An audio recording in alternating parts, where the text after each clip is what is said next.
Hello guys, तो 12th class का हिंदी का पहला पाठ का क्वेश्चन करेंगे। पहला पाठ है बातचीत। तो बातचीत का पहला क्वेश्चन करेंगे। ये बातचीत पाठ है और इसी का क्वेश्चन आंसर आज हम लोग इस वीडियो में देखेंगे। तो वीडियो में बने रहिएगा आगे तक। तो हमारा पहला क्वेश्चन है, अगर हम में वाक शक्ति नहीं होती तो क्या होता। तो चलिए इसका आंसर देख लेते हैं। पहले 6 क्वेश्चन है। पहला है, तो इसका आंसर बताते हैं हम। अगर वाक शक्ति मनुष्य में नहीं होती तो हम नहीं जानते कि इस गूंगी सृष्टि का क्या हाल होता। सब लोग लुंग पुंज में हो मानो कोने में बैठा दिए होते, और जो कुछ सुख दुख का अनुभव हम अपनी दूसरी इंद्रियों के द्वारा करते हैं, अवाक होने के कारण आपस में एक दूसरे से कह न सकते। वाक शक्ति संसार की रीढ़ है। हमारा दूसरा क्वेश्चन है, बातचीत के संबंध में वेन, जॉनसन और एडिसन के क्या विचार थे। चलिए इसका आंसर है, बातचीत के संबंध में वेन, जॉनसन और एडिसन का विचार था कि मनुष्य के रूप का साक्षात्कार उसके बोलने से व्यक्त होता है। एडिसन का कहना है कि बातचीत सिर्फ 2 व्यक्तियों के बीच होता है।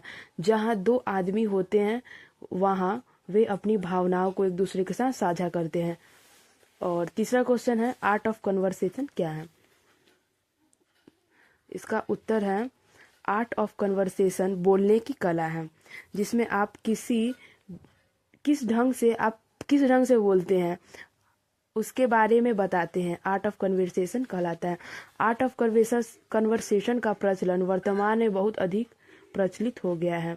इसका प्रयोग करके लोग वार्तालाप सहज तरीके से करते हैं। 4 नंबर क्वेश्चन है, मनुष्य की बातचीत का उत्तम तरीका क्या हो सकता है। इसके द्वारा यह कैसे अपने लिए सर्वथा नवीन संसार की रचना कर सकता है। इसका उत्तर देख लेते हैं। मनुष्य की बातचीत का सर्वोत्तम तरीका उसका आत्मवार्तालाप है। मनुष्य को अपने अंदर वाक शक्ति का विकास करना चाहिए, जिससे कि वह स्वयं से भी बात कर सके। धैर्य, लगन व पैनी नजर वाक कला में सफलता के प्रमुख साधन है। और उसका है चौथे का है,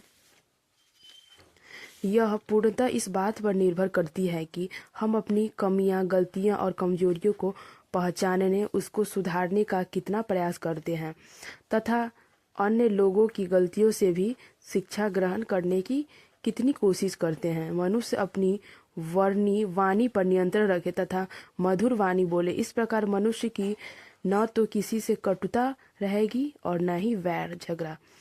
और 5वां क्वेश्चन है हमारा, 5वां में 2 है, क और ख भी है। तो 5वां का क है, हमारी भीतरी मनोवृत्ति प्रति क्षण नए नए रंग दिखाया करती है। वह पंच प्रतात्मक संसार का एक बड़ा भारी आईना है, जिसमें जैसी चाहो वैसी सूरत देख लेना, कोई दुर्घट बात नहीं है। तो चलिए इसका क नंबर देख लेते पहले। भाषा मनुष्य की अभिव्यक्ति का साधन है, लेकिन मनुष्य की भीतरी मनोवृत्ति स्थित नहीं है। वह प्रत्येक क्षण नए नए रंग बदलती है, अर्थात मनुष्य के मन में नए नए विचार उत्पन्न होते हैं। मनुष्य की मनोवृत्ति इन प्रपंचों से भरे हुए संसार में एक बड़े आईने की तरह है, जिसमें ऐसी घटनाएं भी देखी जा सकती है जिनके विघटित होने की कोई उम्मीद नहीं होती है। और इसका ख नंबर है, सच है जब तक मनुष्य बोलता नहीं तब तक उसका गुण प्रकट नहीं होता है।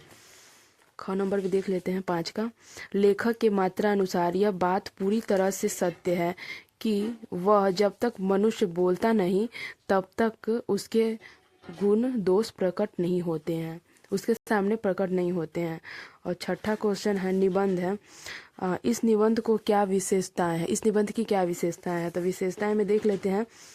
ऐसे लिखेंगे, प्रस्तुत निबंध की प्रमुख विशेषताएं इस प्रकार है। आकार, पहले आकार की दृष्टि से यह निबंध श्रेष्ठ है। इसमें अनावश्यक विस्तार नहीं है और विषय को संक्षिप्त रूप से पूर्णतः स्पष्ट करने का प्रयास किया गया है।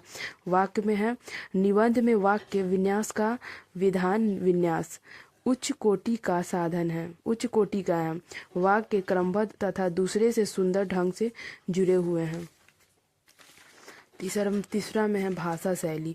निबंध की भाषा प्रभामयी एवं विषयानुकूल है। भाषा में सरल, सहज और प्रसंगानुकूलत जैसी गुण विद्यमान है। तारतम्य का गुण उसकी निबंध के लिए अत्यंत आवश्यक माना जाता है। प्रस्तुत निबंध में अधिकांश पहलुओं पर चर्चा है। प्रस्तुत निबंध में जो विषय से संबंधित अधिकांश वस्तु पर चर्चा की गई है तथा उदाहरणों के लिए प्रयोग द्वारा उसका स्पष्टीकरण भी किया गया है। अगर वीडियो पसंद आई तो लाइक करके जाइएगा।